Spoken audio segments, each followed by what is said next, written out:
என்ன பண்ண போகிறோன்னா பீட்ரூட் பொரியல். பீட்ரூட் இது மாதிரி நல்லா கழுவி சீவி வச்சுருக்கேன். சின்ன இதில் சீவிரதில் வச்சு. ஸோ இதுக்கு இது வந்து எப்படி ஸ்டார்ட் பண்ணுறோன்னா, அதுக்கப்புறம் வந்து சீரகம் போட்டேன், சோம்பு போட்டேன், அதுக்கப்புறம் ஆனியன் கட் பண்ணி போட்டிருக்கேன், காஞ்ச மிளகா போட்டிருக்கேன், ஒரு 4 காஞ்ச மிளகா, பூண்டு இடித்து போட்டிருக்கேன். இப்போ தேவையான அளவு உப்பு போட்டிருக்கேன். இந்த நேரத்தில் நல்லா வதக்கி விட்டுட்டு கருவேப்பிலைன்னா கொஞ்சம் கிள்ளி போடணும். நல்லா வதக்கி விட்டுங்க. இந்த மாதிரி ஒரு 2-3 நிமிஷம் வதங்கணும். அப்போ தான் உங்களுக்கு அந்த டேஸ்ட்ன்றது வரும்.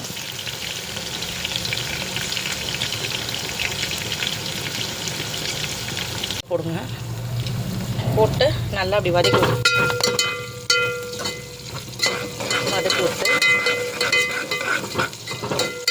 நல்லா வதங்கட்டும். உப்பு தேவையான அளவு போட்டாச்சு.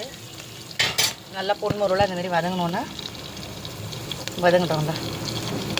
வதங்க தெரியுதா உங்களுக்கு? இன்னும் வதங்கணும் ஒரு 2 நிமிஷம்.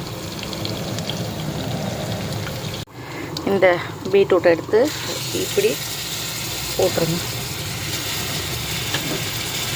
துருவினா தான் குழந்தைங்க சாப்பிடுவாங்க, டேஸ்ட்டாகவும் இருக்கும். கட் பண்ணி போட்டிங்கன்னா வயசானவங்களுக்கும் கஷ்டமாக இருக்கும், குழந்தைங்களுக்கும் கொஞ்சம் சாப்பிட மாட்டாங்க, டேஸ்ட் இருக்காது. இதே நிறைய இருக்குது. பீட்ரூட்லேயே நிறைய செய்யலாம். பொரியல் செய்யலாம், குருமா செய்யலாம், சட்னி செய்யலாம்.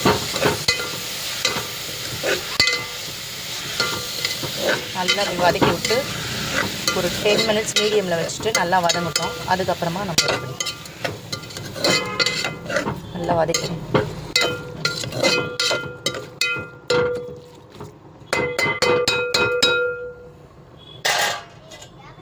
தட்டு போட்டு மூடி வச்சுருங்க.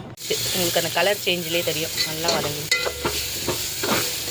இது அப்படியே சாதத்தோடு பிசைஞ்சு, இல்லை சாதத்துக்கு வேறு ஏதாவது சாம்பார் வச்சு அது பொரியலாகவும் சாப்பிடலாம். அப்படியே வெறுமனே கூட குழந்தைங்களுக்கு கப்பில் போட்டு கொடுக்கலாம். ஸோ ஆஃப் பண்ணிடலாம். ஆஃப் பண்ணிட்டு அப்படியே சர்வ் பண்ணலாம். Thank you friends. மறக்காமல் நீங்கள் செஞ்சு கொடுங்க டிஷ் உங்கள் குழந்தைங்களுக்கு. எல்லாருக்குமே ஹீமோக்ளோபின் கம்மியாக இருக்கவங்களும் சாப்பிட்லாம்.